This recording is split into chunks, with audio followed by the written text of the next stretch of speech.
many of you here. The idea of this afternoon, which is why we've set it up as a call, is that we might see if we can get a bit of discussion going around some of the points. There are a lot of you, I think there's about 35 people, so quite hard to manage from this point of view, but let's see how we get on. What was behind this idea of this webinar was really the weather conditions of this year, and I in particular have been trying to get into mob grazing, changing grazing, the way we graze at home, and constantly being frustrated by extreme weather conditions. So if I just let you all know that here where we are over in Kent, right in the southeast, I think we must be in a rain shadow, because we had 35 mil of rain in April, 7 in early May, and then in mid-June, we had one downpour of 13 mil, which felt like heaven to us. And then absolutely nothing except a few smatterings of 1 to 3 mil, right up until what I viewed as our first proper rain on the 1st of October, which was 22 mil.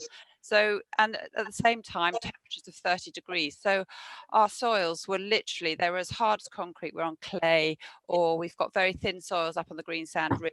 We were burnt out all year. So I felt very frustrated by trying to get new systems of grazing going.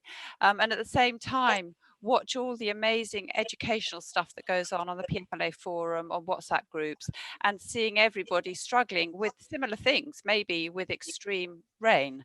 And what I thought was so interesting was how you actually make decisions in those situations. So you can have a plan, but it can go terribly wrong for reasons quite outside your control. So I thought it would be really interesting tonight to bring together a few of our members who have been active on the forum or on the WhatsApp group, to just say how their year's been, and to talk about it, if they can, particularly from the point of view of decision making, and how we all start to address the, you know, when you're faced with a lot of choices, how you make your decisions. So very briefly, everybody's going to introduce themselves, but just to tell you all, we've got Rebecca's going to kick off, Rebecca Mayhew, who's over in Norfolk. And then if Rich is here, Rich Thomas from Herefordshire.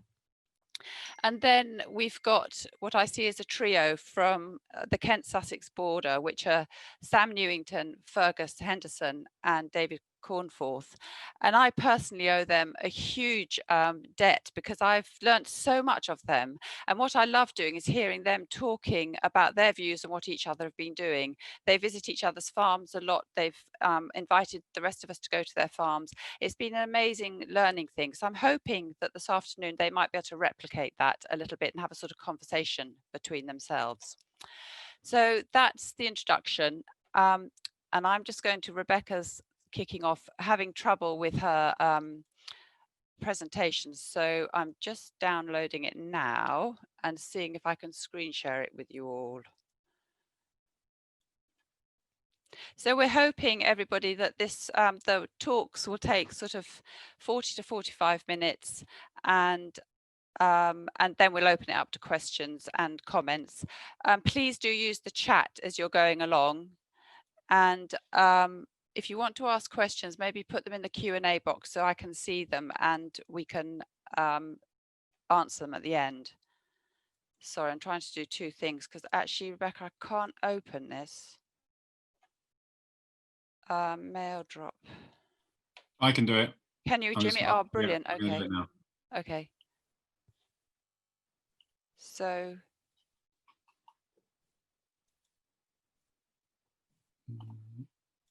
So Rebecca, it's over to you, and you might like to give yourself a bit more of an introduction than I did. And you're on mute at the moment. You need to unmute yourself. Hopefully that's worked. Yep, brilliant. Yes, we've.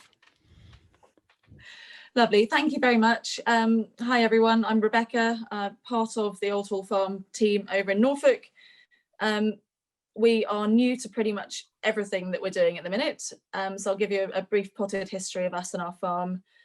I'm a completely new entrant to farming, although I married a farmer some 15-16 years ago. We had been in the past all arable with indoor pigs. The pigs, I'm pleased to say, have gone. The arable is all gone out of 500 acres bar 100. and that we are doing organically and trying to do things very differently under the Countryside Stewardship scheme. So 4 years ago, we started a transition from what we were to what we are now, which is a cow with calf dairy. We've opened a farm shop, deli, cafe. Well, not that the cafe is doing very much at the minute with lockdown. So we have our own milk, which we sell direct, butter, yogurt, etc. Rare breed pigs that will go through the shop. We've started a small herd of Rigget Galloways, but we have beef crosses, all native breed off the Jerseys as well. We started 4 years ago with 1 cow and 3 heifers. We're now milking 36, all calves kept at foot. So total cattle numbers around 150. Now our farm being in the back end of East Anglia, our annual rainfall is around 600 millimetres. Similar to Fidelity, we had basically no rain in May, June and July, about 2 mil in August, maybe 5 or 6 in September. And then the minute we started talking about doing this grazing decisions talk, we've had nearly 30% of our annual rainfall in the last 6 weeks. So my poor dairy cows went from being out every day and out at night to being in the shed, which they were a bit cross about. We've got two states of soil around here. It's either hard as nails or it's mud. And it's very much mud at the minute, but they did get out last week. So we're in arable transition basically, and since we started to plant grass, we've had proper droughts every summer off the back of really wet winters. So our decision making is very flexible, very dynamic, and we've changed a lot of what we do, even from what we started doing back in year 1. So that, I mean, the main issues that we faced were, we started out because there's no one really that we can compare notes with in Norfolk. So we started out planting the wrong grass. We sort of copied what the neighbours did, but of course we went cold turkey with no inputs at all. So we ended up with a monocrop of a different sort to start with a ryegrass. We weren't mob grazing very well. We didn't have enough cattle, which we're now remedying. So since then we've had to overseed with a lot more variety. We then went into the Countryside Stewardship scheme, which has helped us a lot. As I said, I'm married a farmer, so I'm a little bit of an incomer to farming. Consequently, my in-laws, they're very supportive of the whole thing, but of course having a daughter-in-law that comes in and has ideas is a little bit tricky to deal with sometimes. So we're 250 acres down to GS4, which is a legume and herb-rich sward, 100 acres enhanced over wintered stubble, 50 acres of wildflowers and bean mixes, and then we've got various other bits and pieces as well, pumpkin patch and traditional grass. Some of the biggest issues we've had, other than the lack of rain, were lack of infrastructure. Started off with no fencing. We've had to buy everything from scratch. We didn't even have a dairy parlour. And you know, everything's new. So probably some of you will laugh when I say that the more variety we get into our fields, the better.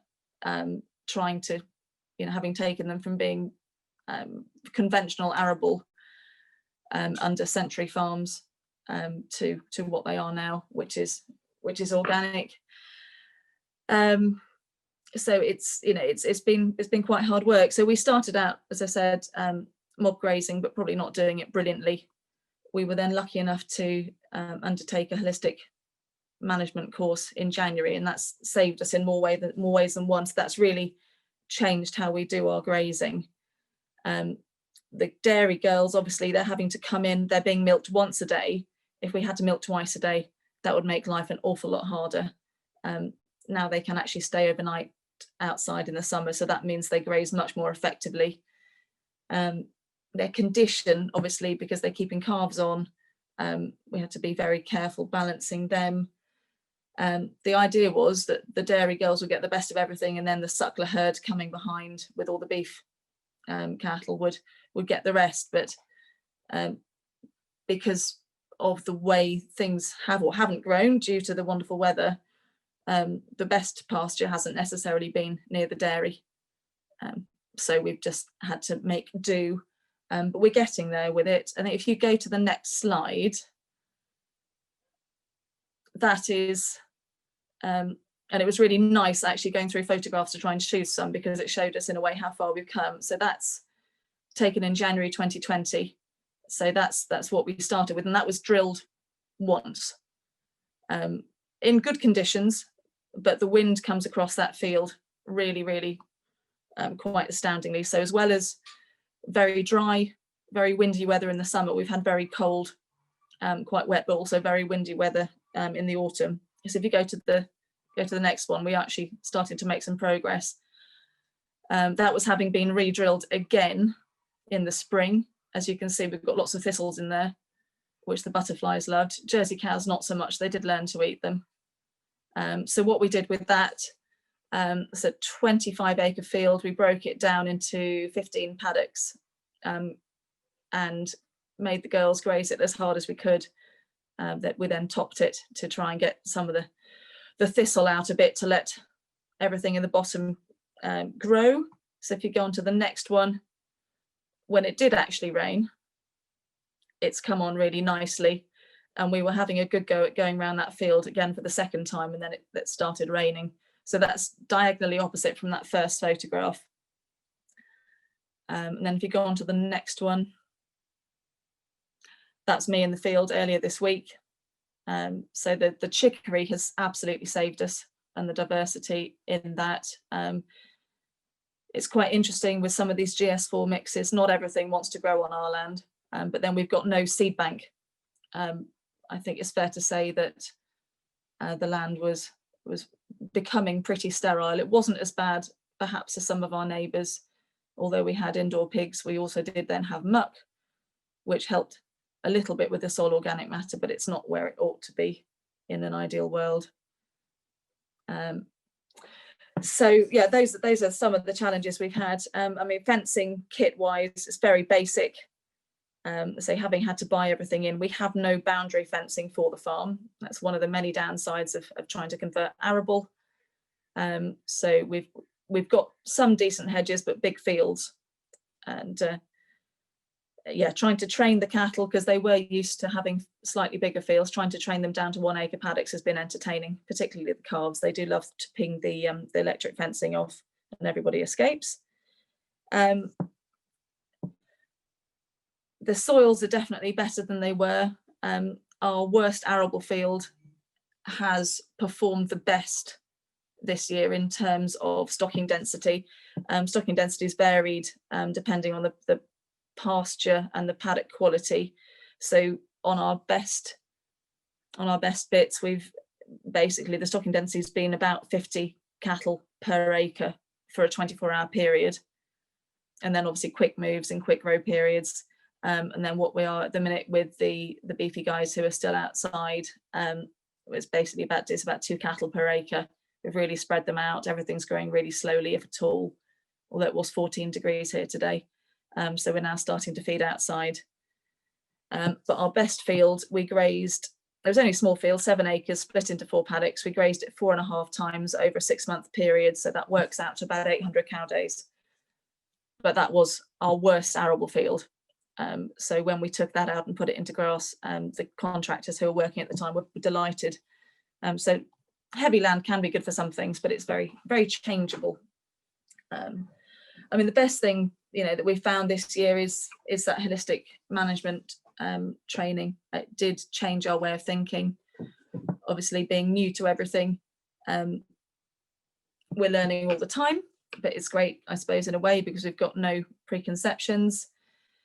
Trying to make sure we leave enough of a sward at the right time has been key. It's hard to predict what that right time is going to be, because the weather went from 20 degrees to 36 degrees here in the summer. I think if we go on a couple more slides, you'll see how brown it did get. So that's last week. If we go on to the next one, that was the summer. You can see there's not as much diversity in that paddock as there is elsewhere, and we really suffered. So the key thing for us is getting as much diversity in as we can as quickly as possible. The field behind in the distance is the one that the previous pictures were taken in. So you can see that is still greener than the field in front. We have now re-drilled it again. Hopefully it'll be better next year. So if you go on to the next slide, when we did get it right this year, it worked really well. That bit is GS4 mix again. Slightly controversially, I grazed my ponies on it in the winter because that was direct drilled into barley stubble. The ponies ate all the barley stubble and the grass that came up, and all the legumes flourished. Apparently that's not a good reason for getting more ponies, but never mind. And on the next slide, I think if we can go to the next one. Yeah, again, looking really good. And that's what we're aiming for everywhere. So I think what we're aiming to do for 2021 is be a little bit braver, try and get the cattle out sooner. I think because we have no history here in terms of what works and what doesn't. I think we're trying to let the perfect be the enemy of the good, I think that's the phrase. So we're going to experiment a bit more. Dairy girls will stay out overnight sooner. And certainly bale grazing next year is something we're going to try and keep the beefy guys out longer. They're still out now. I'm hoping to keep them out till January because they're on the light land, but we'll see what we manage to achieve. And try and bring chickens into the rotation next year, which will be good.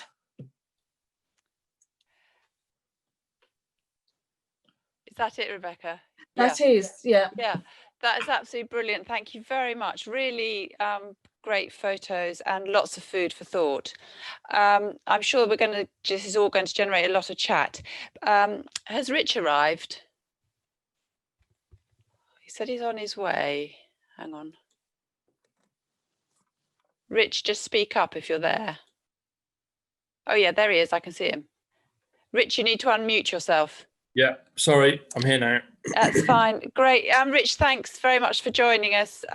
Richard's come hot foot from sorting out his bale grazing for the evening. So I don't know if you caught anything of what Rebecca was saying, Richard, but really it's over to you to introduce yourself and say whatever you want to say. And if you've got any slides, you can share them with us. If not, just talk. Yeah, I'm just, I've just looking for some photos. Give me like 2 seconds and there we go. Hang on. Yeah, that looks it. No, yeah, that one. Okay, I'm just sticking them into my right now. Can I do this? Right. Share screen, isn't it? Yeah.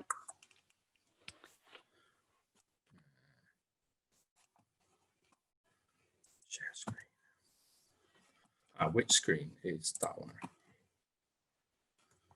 Share. Yeah, it looks like it's well done. That's it. Oh, Bill Grayson has entered. Okay, we'll let that do that. Here we go. Right, super. Sorry, I couldn't get the. I was trying to borrow my wife's Madonna mic headset, and I like yours, Fidelity, but I can't get it to work. So, do you know, right, there's a little knob you have to do. I'll tell you at the end, Rich, how you get it going. Never mind. These are quite good, but they keep falling out of my ears. But anyway, hopefully everyone can hear me okay, so that's good. Right, 10 minutes whistle stop through what I can think about. So yeah, we're Risbury Court. We're just, do you see the bit that comes up? No, probably you don't see that. You don't see the menu option that keeps coming if I move the mouse. Okay, that's fine. So you can see my screen.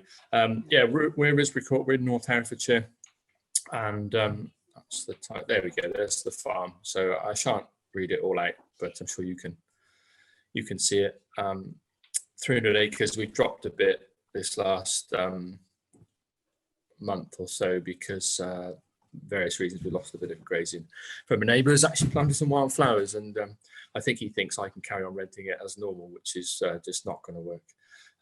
So we're Aberromney ewes, which is basically what I do, and then the suckler cows, which Dad is slowing down, shall we say, and I'm trying to take that on quietly. pedigree Herefords, we've got a bit of arable. Some of the grassland is in GS4, and I put in the bottom corner, I don't know, Rebecca might laugh, but there's some people on the group might laugh, or on the call might laugh, because I always think we're a dry farm.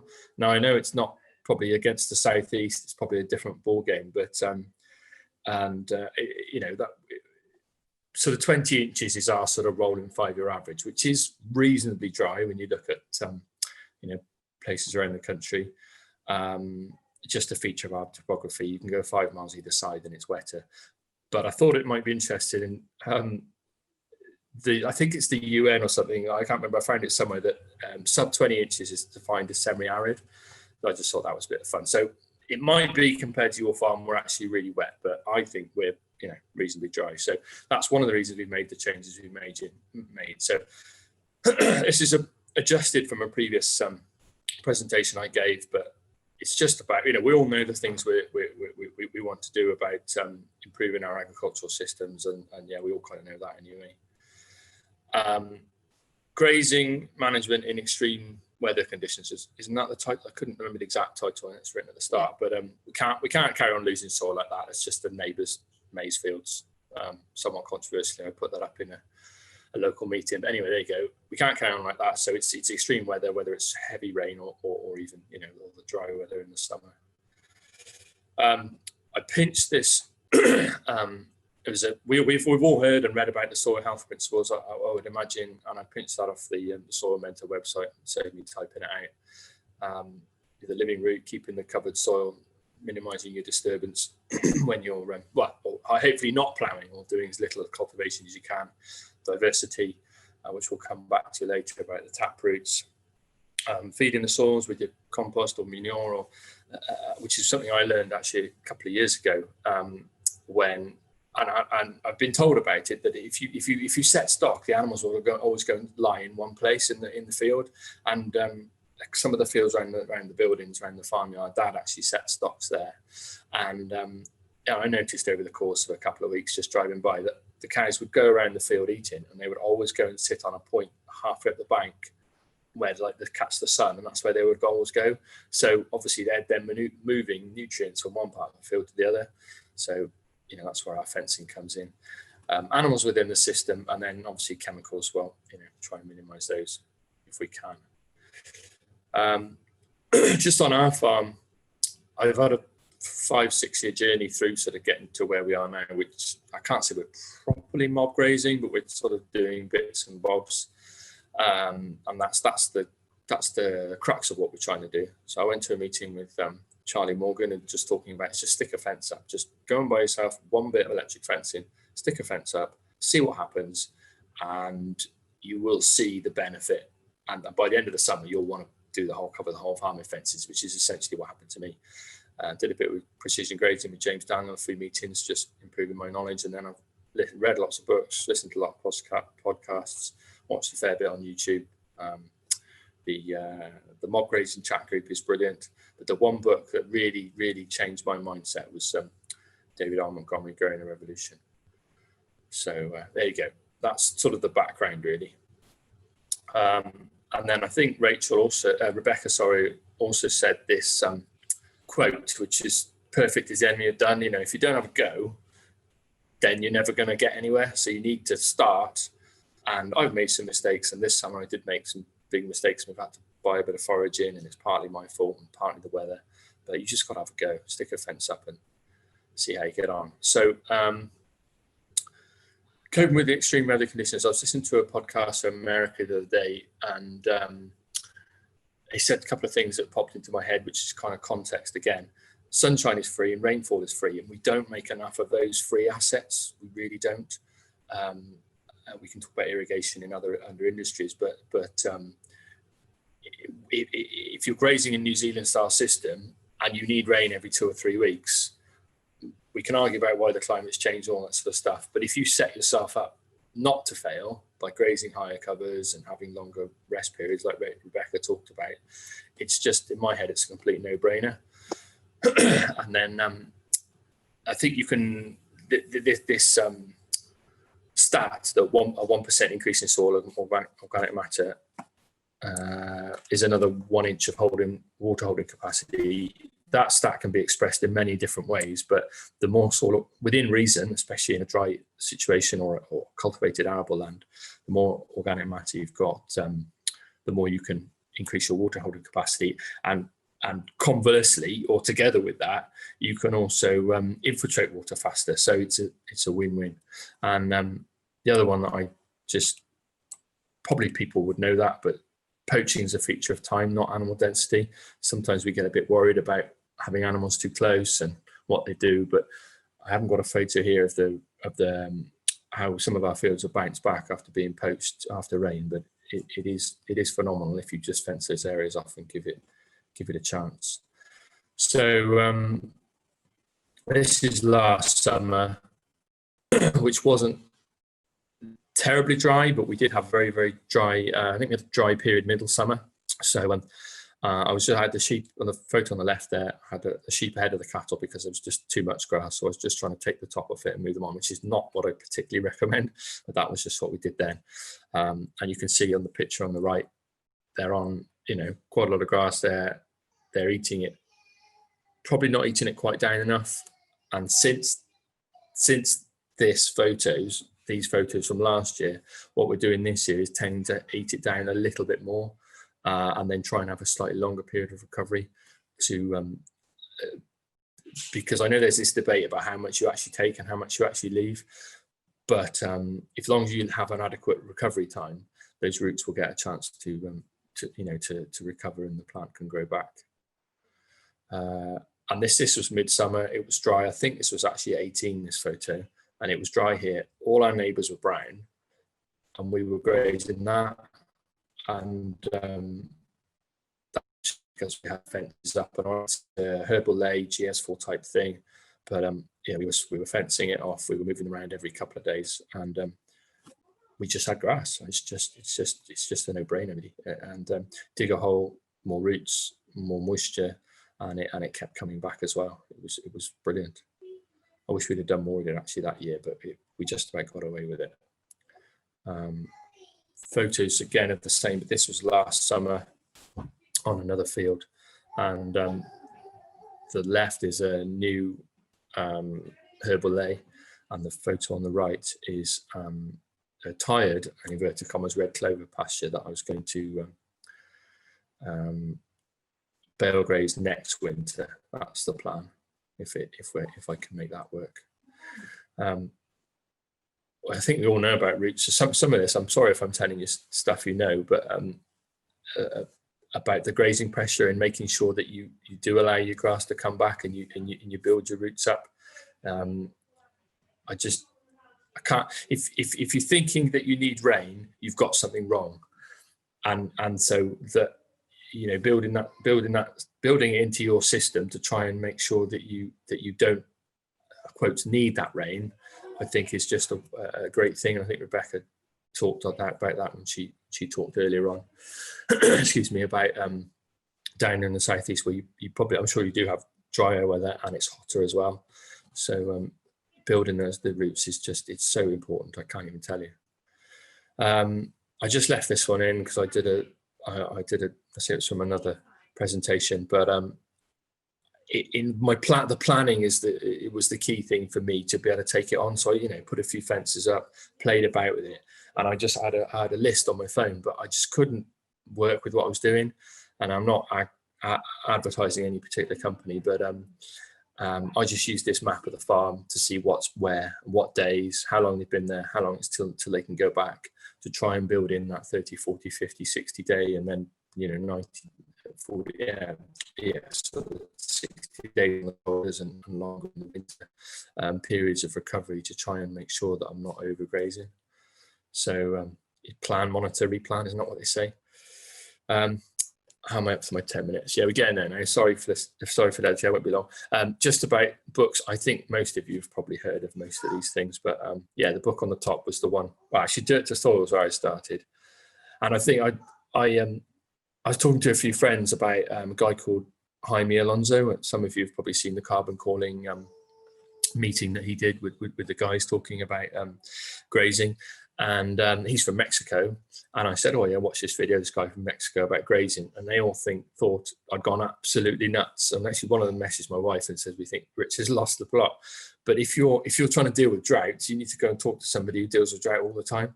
And you know, why not go and talk to someone from Mexico? And it's all simple stuff. So yeah, Dirt to Soil, Gay Brown, North Dakota, try part of the world, and then Growing a Revolution is just a wonderful book.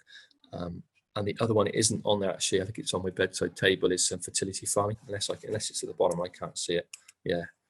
And then Grass Productivity by Andrew Vauzan is, they reckon that's still the best book for our climate in terms of grass management, if you want to read a book. So there's that. Where am I going? More of the same, really.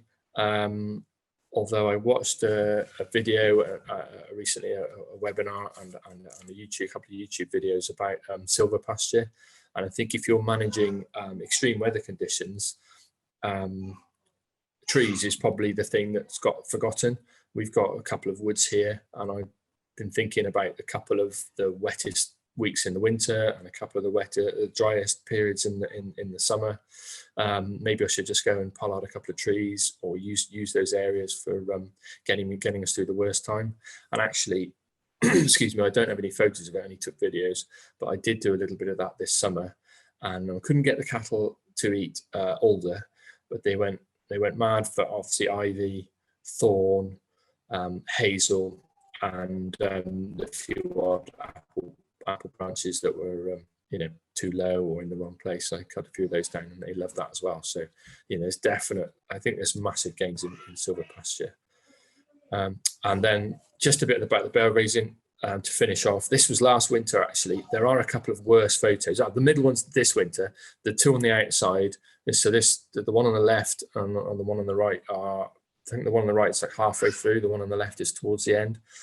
The poaching looks horrendous, and I will admit I did lightly power harrow that field, like an inch, just to level it out a little bit, but it's come back so well now, you wouldn't believe it. You just would not believe how well it's come back. And most of the seeds that grew were not the ones I drilled, because I had the power harrow on and put like a little bit of seed on. And yeah, that's just the way it is. Most of what came back is actually what's here on the photo now that looks like it's absolutely been destroyed, but that's what came back, and it's done a really good job. And then the one in the middle is just that's well, actually tonight actually it's a bit low level light photo, but yeah, carries on bale grazing. It's working really well. There you go. That's the last one. That was about that's one of the first moves across the field. So sorry, I hope I didn't ramble too much, and I hope that was okay. Yeah, it was brilliant, Rich. Thank you very much. No rambling at all. Really, really interesting. So if you could stop sharing your screen, Rich, that would be great. Thank you. So if we now move over to the Kent Sussex team, we've got Sam, Newington, Fergus, Henderson, and David Cornforth. Guys, I don't know how you want to handle this. The idea was we did have a discussion between you all, and I've got your presentation, which I could just put it up, and then you just start talking between the three of you. How does that work? Sounds good to me. Yeah, if you put it up for those two. Okay, let's share my screen. I think that's it.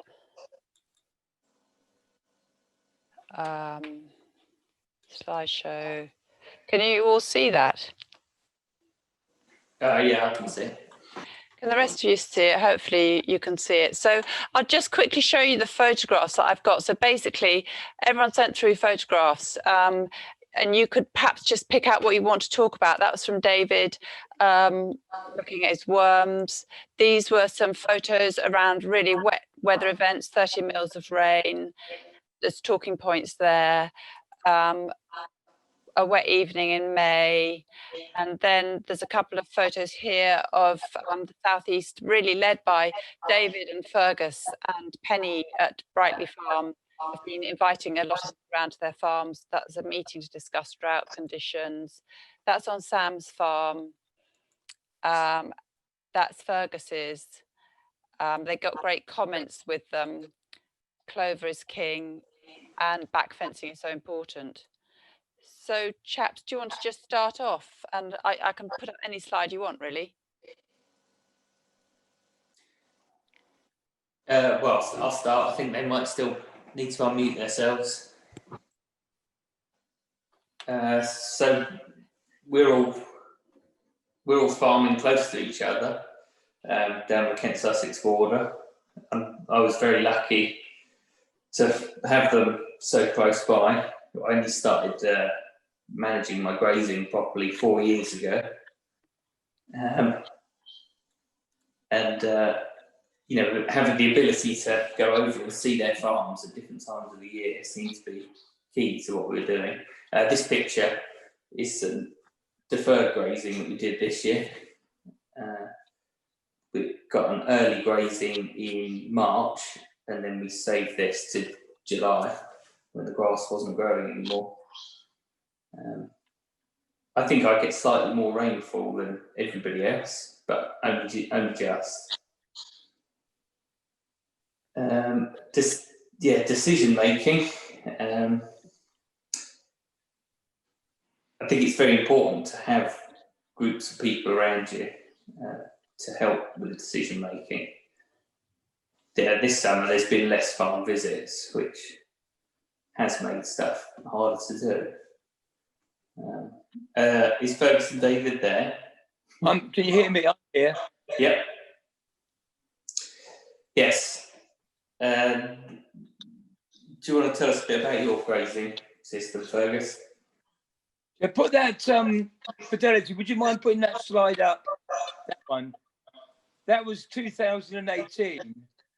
Just an example. We're very heavily stocked here, and we do dry out. We're not down to as low as 20 inches, but that 2018, which was a very dry year, and I really packed them in tight in May because it was, and then because we had a bit of cover in May, we trampled like that, and that is what I should have wished I could have done this year, because we didn't get the covers ahead of them due to the cold, and it was wet, wasn't it? Then it turned dry, and so that to me, and I think, are you there, David? I don't know where David is, but that's what you want to do. You want to get a good trampling in early year in these dry conditions. That looks like 50% would have been trampled in, and I got that back in the end of the year. That was just an example of tricks I've learned over the years, and we didn't feed that year, and we got right through it. It really was a very dry year. And then Fidelity, can you put the other one on for just contrast, that wet one for me? Oh, the wet one. Well, that one there. Oh, okay. So that would be. So that has been reseeded for donkey's years, that field, and the white clover just loves it. You just rest it, just move along, don't overgraze it every time, and then give it, I don't know, 60 to 100 days, and obviously all winter. And now I can't remember what time of year that is. Clover will flower all over the time, or, any time really. But that is an indication of why we get production without using any. We don't use any fertilizer. I haven't used fertilizer for years. So I think they reckon that you can get the equivalent of about 200 units off clover and soil biology. My farm is dark green now. We're still grazing away, and I was. I'm the same. You're the same, David? Yeah, absolutely. Yeah, I'm not even feeding supplements. But it looks like, doesn't it? Looks like we both did dairy. I think you're talking about David. But 20 years ago, we were banging on nitrogen onto our dairy cows' land in about August, just to get something in the autumn when finally the rains come. It looks better now than it did then, doesn't it, David? Absolutely, yeah. Amazing, really. Would you, Grass always Fergus? used to look blue, didn't it? Sorry, Fidelity? I was just going to say, what would be great to hear from you guys is that Sam reported to me that this year you very, very nearly ran out of grass, and you had to make some particular decisions at that point in time. I was wondering if you could just tell us a bit more about that. I'll go first, Dave. David. Yeah, okay. Yeah, because I've got, at one stage, I got up to about 95 cows on my grazing platform, which includes a fairly damaging festival, which we didn't have this year, but I've got a field that suffers badly with compaction, so I'm very tightly stocked. Anyway, I was middle of August, I thought, well, this is getting serious. So I just kettled them all up in a small area, about half an acre, and started feeding best quality silage. And 2 reasons. One was to rest everything else, because I could see I had cover around the farm, but not enough. And I had 2 things. I was due to sell some store cattle, and they started moving down here early. So I fed some June-made silage, and for about 10 days, they got into really good condition because they're out in the sun, good quality silage, water, created a very fertile bit, which has now come back, obviously. Sold these store cattle. The rain came a little bit, and that was, I think I fed for 12 to 14 days, and I haven't fed a bale since. So that, and I would have carried on doing that as long as I needed to. But we just got that bit of rain, but the response from having a bit of cover to having, like most of the farms around here, nothing. I mean, have they recovered down your way, David, the other little neighbours? Probably not. Well, they've gone green. They've gone green. Did you get that? Yeah. I'm finished now. But Hello? Hello. All right. We can hear you, David. All right. Sorry. So, David, what about you? I'm going to put up a couple of your photos, and what I like hearing from you about is your approach to all of this, and the fact that you're constantly learning, even though you've been doing it 10 years. So just wondering if you could talk us through, maybe you'd like to start off with, that was the first of the photos you sent me through today. That one was. Oh, that. Yeah. Well, I mean, that's what we're all aiming for. I'm quite proud of that. That is ground that is aggregated. That's what is underneath the grass, and you can see it's been worked by. It's just aggregated, and the water goes straight into it. Honestly, if I had all my farm like that, I wouldn't be running 120, 140 animals on 120 acres. I'd be running 350, because that field is just unbelievable. It's just biology that's driving that. Has it dried out quickly, David, following the weekend? Yeah. I mean, it's just, I'm back to normal now. I mean, you see can you show some of those where the cattle are grazing on that was Sunday. We had 30 mils on Sunday, and you can see, I do graze intensively. I move them up to 4 times a day. I've got my farm set up in lanes, and I've got these automated latches that just release a spring gate. So they're moved every 4 hours. And I think that was the 5th move of the day. And you can see what they've done. They haven't done any damage at all. It's just a bit of muck. Well, that will just fly, that field. And the other side of me, the neighbour, his cows have been inside for 3 weeks. I'll be back out on there probably a month before he comes out again. It's the biology, and it's just weird getting your head around it. What do you reckon that lot would cost you indoors, David, to feed? Well, bale of straw a day, I would think. At least a big square bale of straw a day. What's that now? 70, 80 pounds? I don't know. Scary. I mean, I just couldn't. Well, if I had to bring them inside now, I'd sell them. Because you just cannot make money with them under asbestos. No. Yeah.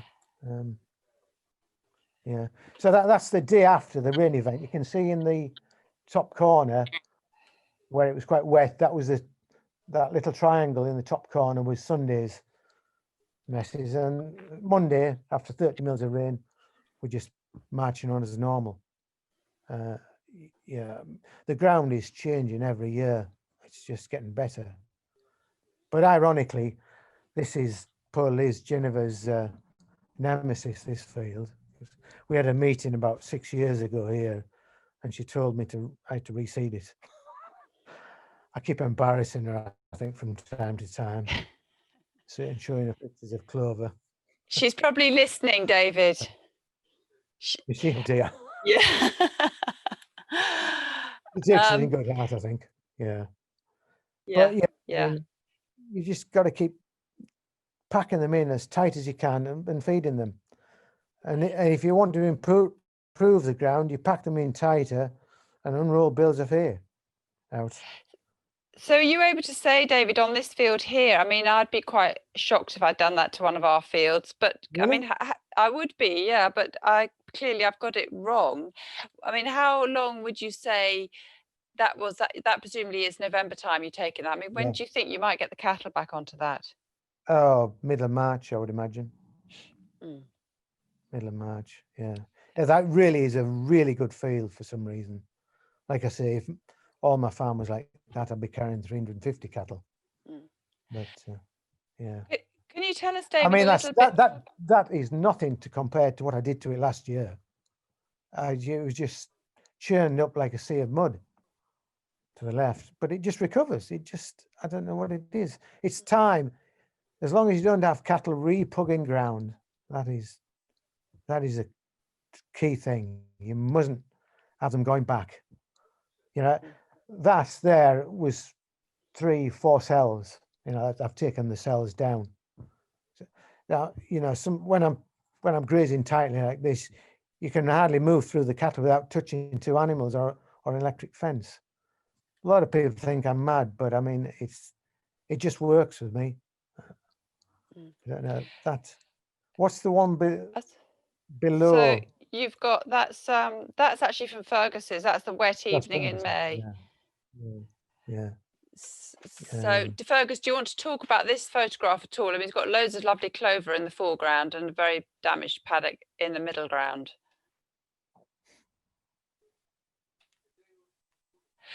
The other thing I was wondering whether David and Fergus and Sam, all of you, might like to just say what got you into doing this in the first place and how you got going from nothing to starting to do this sort of grazing. Right, where do we start?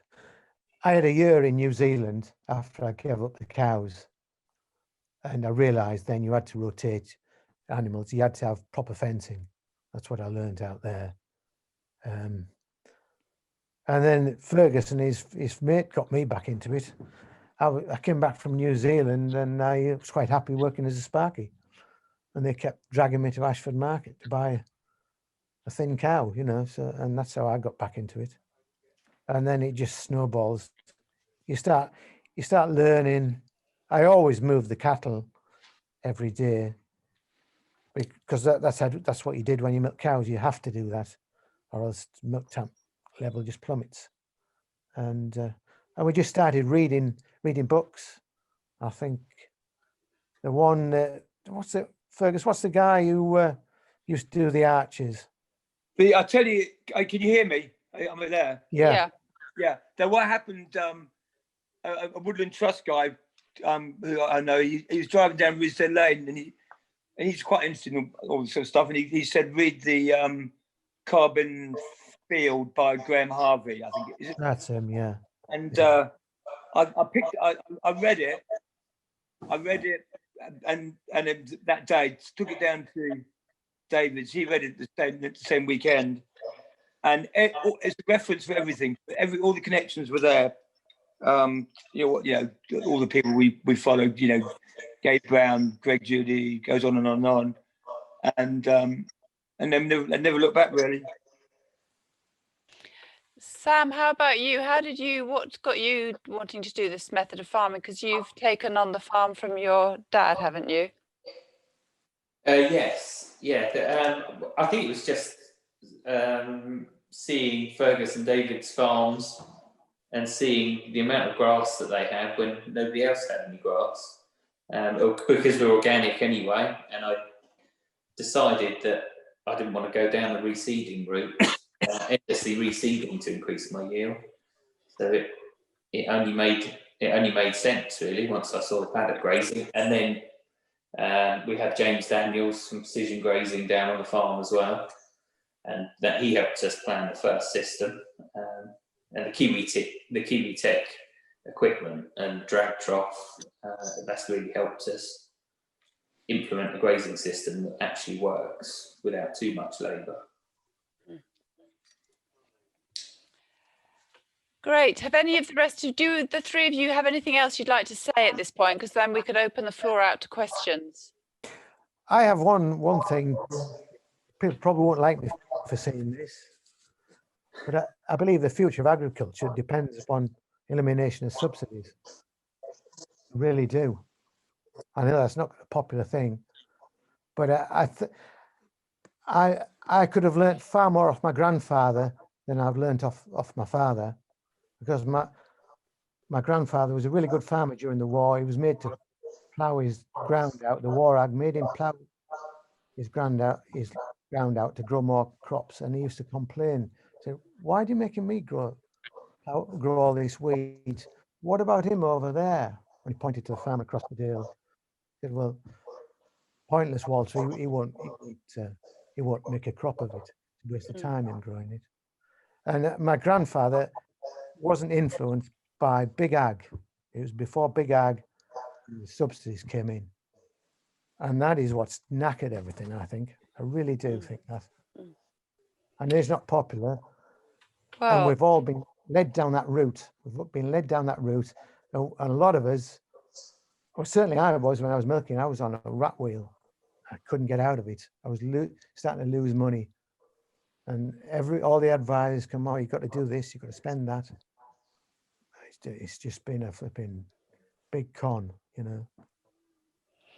well, that's Can I just say something? I think we're going to get an edge if because if they do away with subsidies, our system. I mean, I spend nothing now, very little money, and we're productive. And I think if the traditional, as was said, the conventional farmers, as they're called, find they're not getting support, they're going to have to work out other ways of doing it, and we'll be ahead of them. I think it's more sustainable. It's regenerative. I think many of us on the call would probably agree with you about it being sustainable. It's sustainable and profitable. It really is. You know, on my small little holding, my profit last year was double my farm subsidy. Now everyone seems to say that we don't get the farm subsidy, we're unprofitable. Well, maybe on that point, this is a good time to open the floor out. I'm going to stop sharing the screen so I can see everybody. I see there's lots of things come up on the chat. So would anybody like to just kick off with a question to anybody, a live question? I need to read this chat to see if there's any questions on there. Yes, please. Yeah. Please, yeah, carry on. What's Fergus and David's stocking rate? Can you estimate that? David? We're about 1 animal unit per acre. You talking about what the farm carries, Neil? Yeah, total stocking rate. Yeah, well, it's hard to say, but I mean, one stage this year I was up to about 600 kilos per acre. That was ridiculous. So I sold a lot in the middle of the summer. But I mean, I'll carry about one animal an acre on the grazing platform. Some years, depending on whether we use the field for events, I'll make silage within that area. Sometimes if I can get free, because we're very short winters. So sometimes I will have to dilute that stocking rate by buying in hay, but that's all part of the plan, because normally when I buy in, for example, hay, that will in turn lead to being able to increase the stocking rate the following year. So the beginning of this year, I had about 80 cattle running around on 55 acres, and that didn't work too well. But I was, so I did what I did and sold a load in really flexible in August. But I would say we're doing as well as we were back in the dairy day with 200 or 300 units of nitrogen, stocking right-wise. I think we're doing it better, Fergus. Okay. I really do. Thanks. Anyone else got anything they'd like to say? I thought I might pick up on the chat here on the mixture of, there's a lot about grazing and browsing trees, using electric fencing in areas with trees. Sam, I was wondering if you could pick up on some of these questions, because your photograph showed your cattle in a beautifully treed meadow, how you deal with that with electric fencing and how important you think the trees are to your animals. Yeah, well, they definitely provide a benefit with the shade and shelter.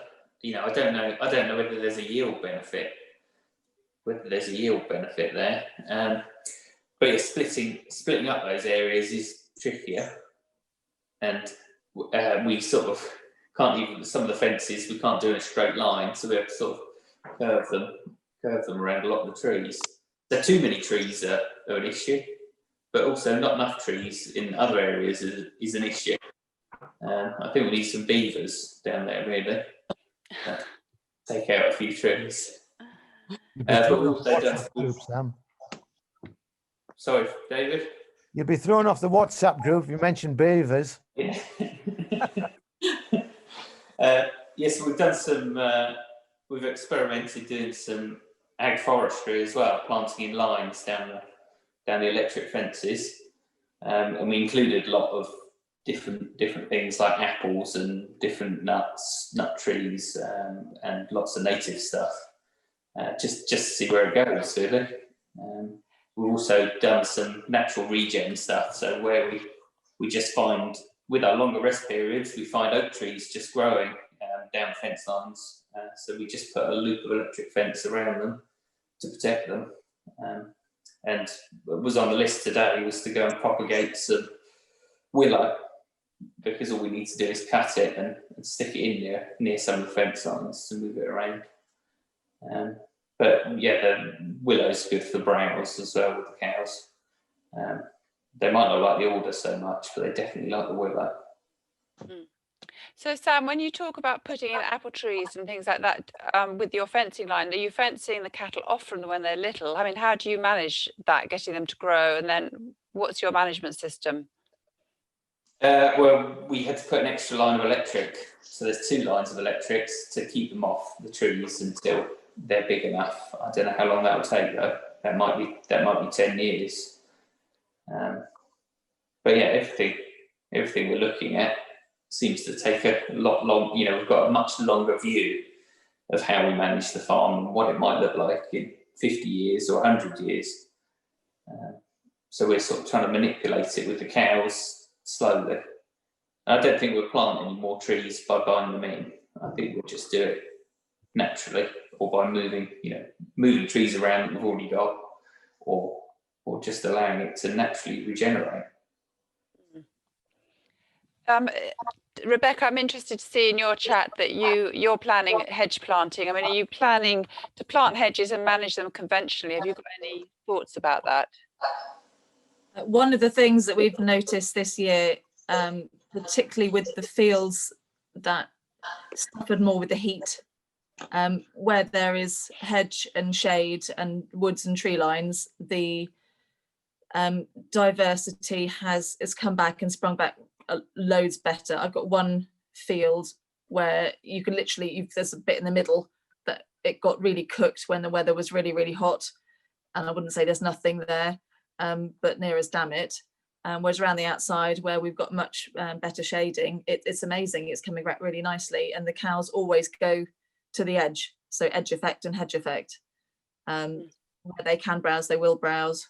So I try and, when I'm doing the fencing, I try and give them a cell with hedge one day, and then if they have to go without, then they get a swap over, so they get a bit of everything. Again, picking up from the chat, I think we haven't really discussed the business about including sheep in all of this, although clearly, Rich, you've got plenty of sheep. I mean, I'd be really interested to know how you find managing them alongside the cattle, whether you need to have your 3 strands of wire, whether you move them as often. Would you be able to just talk us a little bit through how you manage your sheep in this system? You're on mute, Yep. Richard. Yep. How I manage the sheep. So set stock, so drift lambing time. Drift lambing is you start off with a bunch, and every day you'll move out what has not lambed. A quiet dog is easy to do, really. And then so everything with lambs will stay behind, keep moving them, and then at some point before or up to first gather, which would be your first drench or whatever, your first drenching, bad word, first like vaccine or whatever, tailing, whatever that first gather is, I just, keep grouping them up. So you might have 10 in here and 10 in here, and you might just put them together quietly one day, maybe 2 weeks old, just keep grouping them up.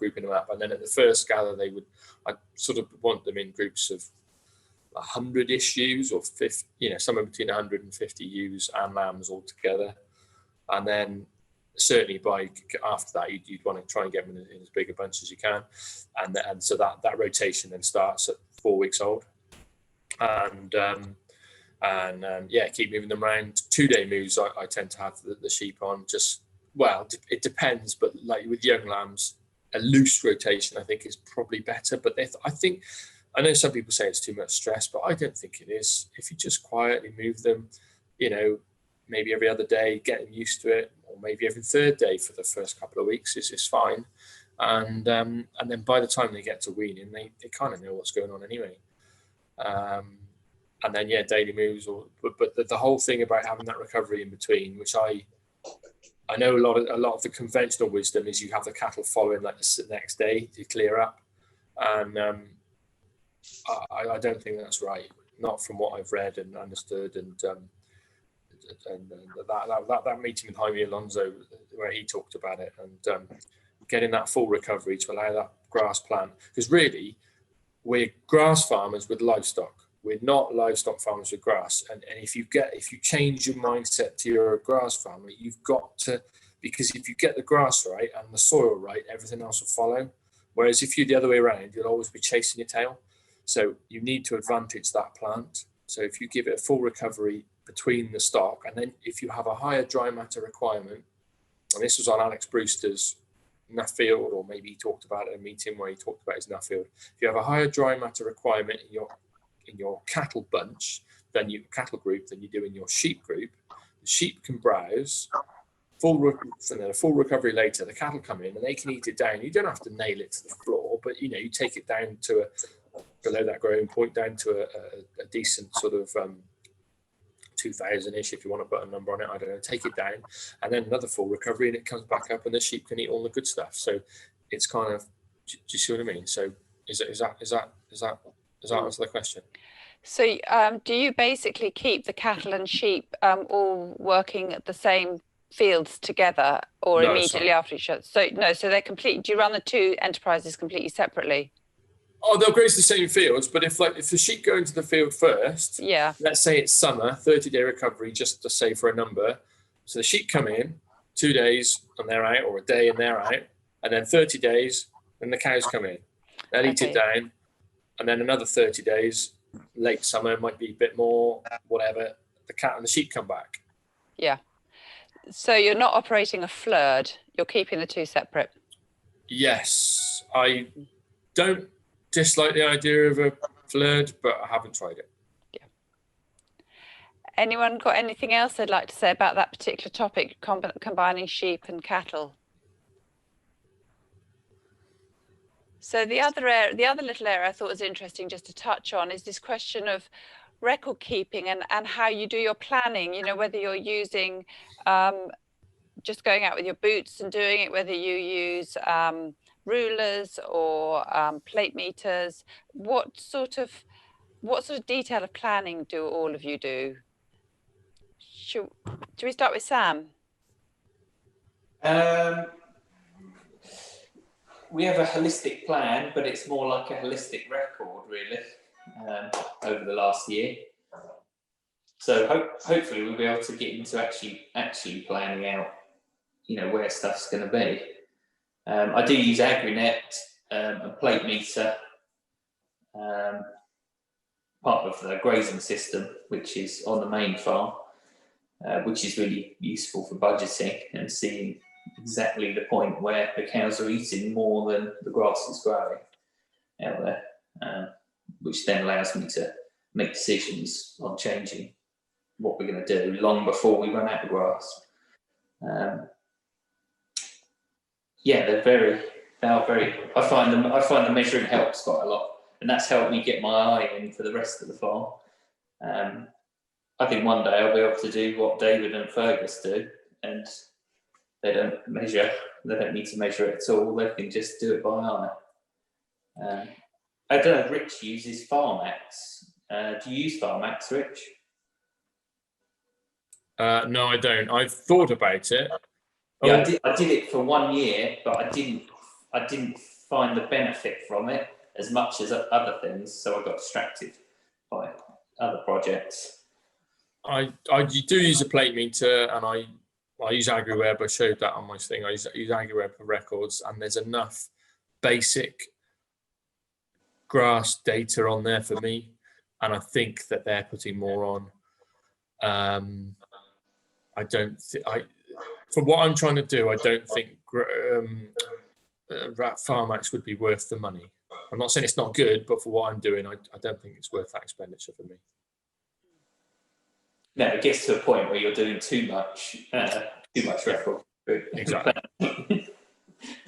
What about Fergus and David? What do you do? I mean, you obviously just do it by eye now, but have you used any measuring kit in the past? No, not really. No.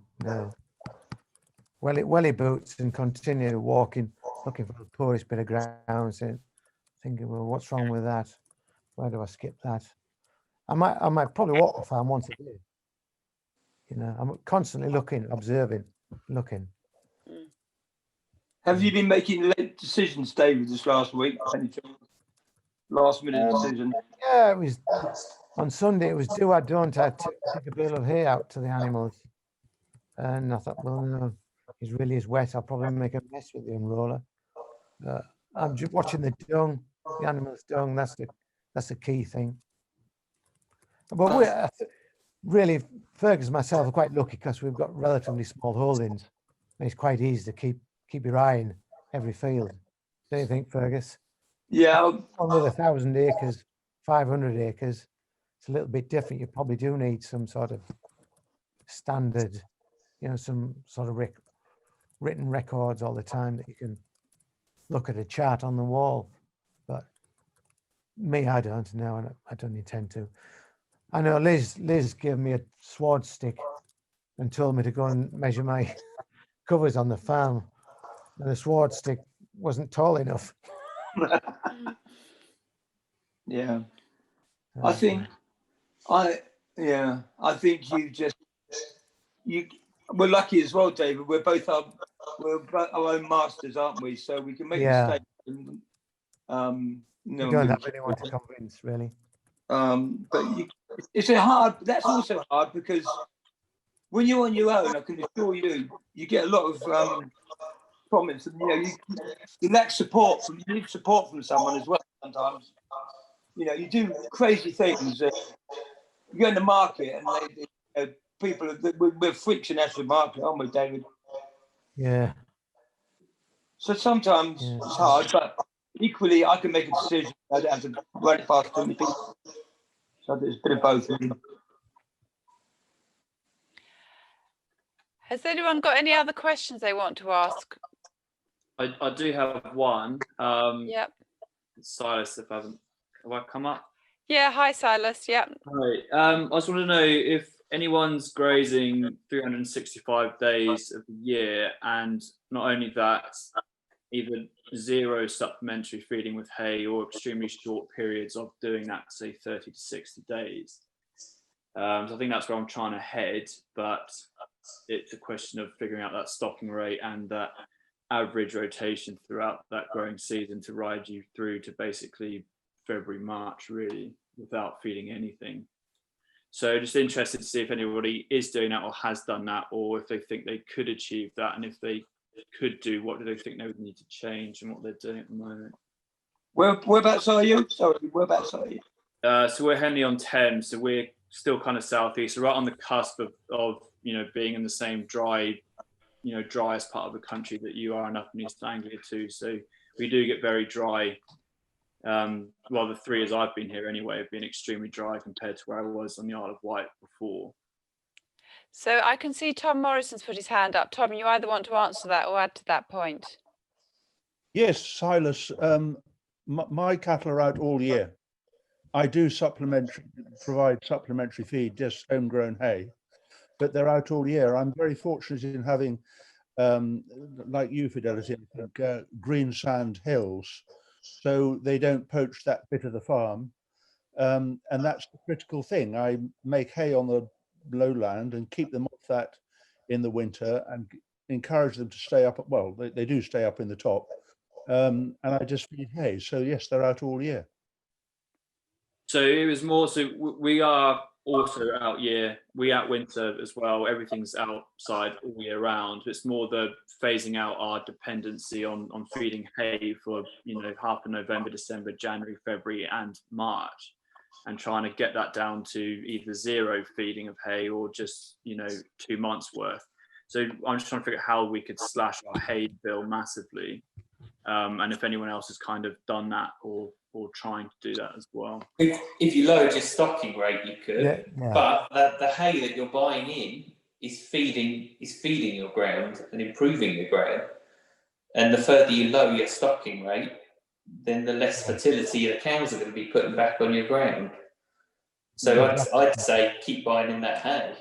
Yeah. Quite agrees. Yeah. Greg Judy got this. Sorry to interrupt. Greg Judy puts a value on. He thinks hay is, cheap, even when it's dear. He thinks it's cheap because what he brings in and allows you to bring more cattle on the ground. The stocking rate a bit higher, as Sam said. I took quite a lot of stockpile forage into last winter, like 4,000, 5,000. It was a good. You would have mown it for hay if it was middle of summer, or nearly, but because it was so wet, that forage just disappeared. It just disappeared back into the soil. I think that I would agree with what Sam said and what Fergus just said, is that what you're trying to do is either not possible or only possible with a very low stocking rate, because we don't have that cold period. Because if you had a cold winter, it'd be fine, it'd work, no problem. But Yeah. because if we have a wet winter, then the stockpile forage is just going to disappear because the soil biology is just going to take it down. So you almost, if you relied entirely on that, you'd be in big trouble. And I seem to remember reading something about, I can't remember, maybe it was a difference between us and New Zealand, but because our growth is such a high in the summer as opposed to 0 in the winter.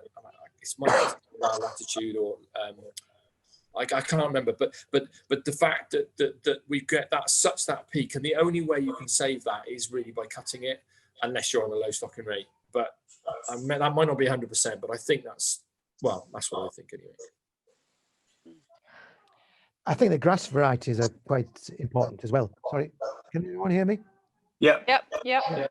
Yeah, I mean, I was talking to Robert Brewster last night up in Dundee, and they're really big fans of this Coxfoot. And I think Rob Havard is as well. It's got a big bulb, and I think we've relied too much on ryegrass, and it just doesn't stand up in a wet winter. It really doesn't.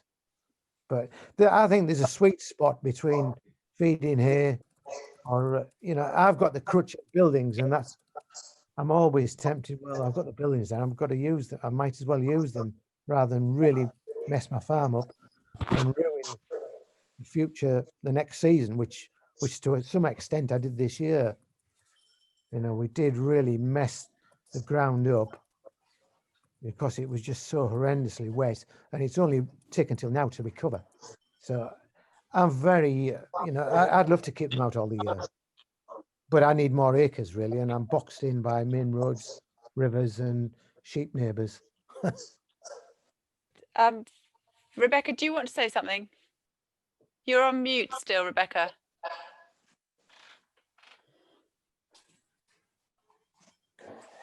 Sorry, the chat symbol was hiding all the other buttons. We've got one block of light land, 25 acres, that we've got 34 out on at the minute, and the straw price being what it is, we're going to keep them out as long as possible. There is a bit of cover crop with grass as well, which they're going on to. Apparently my lot don't like turnips, but I've told them they've got to work slightly harder at eating them. So we're starting to sacrifice that bit. I'm trying to put the best hay that we've got out there, knowing that obviously they're going to trash some, it'll go into the soil, but I'm hoping that seeds from that will go in and help rejuvenate everything else. Being on the lightest land, we grazed it once before the weather changed in the summer and it got boiling hot, so it never really recovered like the rest of it did, and it's now giving us the opportunity to get the nutrients back. And you can see, yes, they've started to poach a bit, but then we needed the animal impact to start sort of making it all work a bit better, and get the nutrients back in. So we're going to have a jolly good go at it this year. I'm quite nervous about it. My in-laws say it can't be done, but we'll have a go anyway, because the thought of them coming in, I think it's saving us probably £50–60 a day, what adds up over 2 months. Very interesting. We're going to take one last question on the chat here, which comes from Victoria Nye, who's asking about compaction problem and how to deal with it. And she's suggesting maybe sward lifting.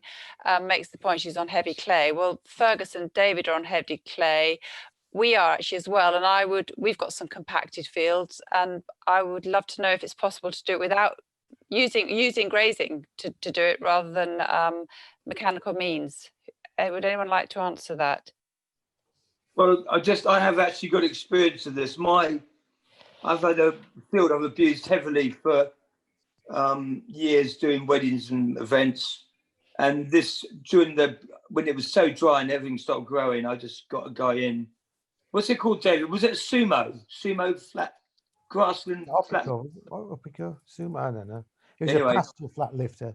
And I've spent a lot of time. I've got an arable farming friend, chatted to him a lot about it. We got what we thought the depth was right, and I tell you, it made a massive difference. It was what did he charge me? 20 quid, would it have been 20 quid an acre? It might be less than that. Anyway, we did it per hour. It was absolutely a great success. And then when the drought broke, all kinds of weird things happened. When I did it, it just burnt right out in where we put the thing through. Then when the first rain came, it grew there, and the other bit didn't grow. But now I've just grazed this field in October during the wet time, and it took it well. So I don't like mechanical action in my farm, but certainly I would recommend it 100%. But I think you've got to dig some holes to see, haven't you? Because your field, when we dug holes in it, it was really compacted, Fergus, wasn't it? It was like concrete. It was about 3 inches down. It was just like a layer of concrete. I think a slight compaction will fix itself. Can I butt in here? Yeah, please do. Yeah. We've actually got a Sumo GLS. I think that's what you're talking about, Fergus. I actually come from big arable farming originally. Now we're cattle farming with my wife's family farm. And if your compaction issues are bad, I think initially, like a lot of the advice that comes from your Gabes and what have you, you're better off sorting it out initially with a mechanical process rather than trying to be too, ecological about it. And the subsoil will make a massive difference. Initially, we actually use it for drilling as well. So we have a drill attached to it. So for putting in herbal lays and what have you, which is what we've done this year. It's a fantastic way of sorting the soil out initially. Once you've got rid of that compaction, then legumes and deep rooting plants should basically be able to help out long term, and you shouldn't really need to repeat it greatly. But over many years, you get a lot of compaction purely from the weather as well as the animals over many years. Much grassland in the UK has never had any work done to stop the compaction or do anything about it, and you would be amazed by the results. And you can do it with, you know, deep rooting plants and everything else. It's going to take a long time. We've had 5 inches of rain in the last couple of months or month or so, and we've just done some fencing and digging down to put struts in, and below the concrete layer of compaction where we haven't subsoiled at the moment, it's dry as a bone. So that water's just not getting through. The filtration, it's just, you look at the ditches and everything else, they're running, after the rain we had this weekend, they're running brown because the water's just running off from that top 3 inches and it's missing out. So my advice would be, look for somebody who can do it. Don't do it on every field. You do get a bit of, probably sort of 10 or 15% reduction in output for a period of time, but it's long term, it's way worth it. Don't, you know, necessarily knock fossil fuels into touch completely. It makes a massive difference. So good. What about the time of year? Time of year, you want to do it really July, autumn time, similar to when you'd subsoil on arable farms, basically, when the plant's growing quite well, and so it's going to get some root damage, obviously, where the legs are running. But yeah, that time of year, and we did a field, 25 acres this year, and we did it in September. We were a bit late, but that was just because the conditions have to be right for it, and it's recovered now, and it's happy as Larry.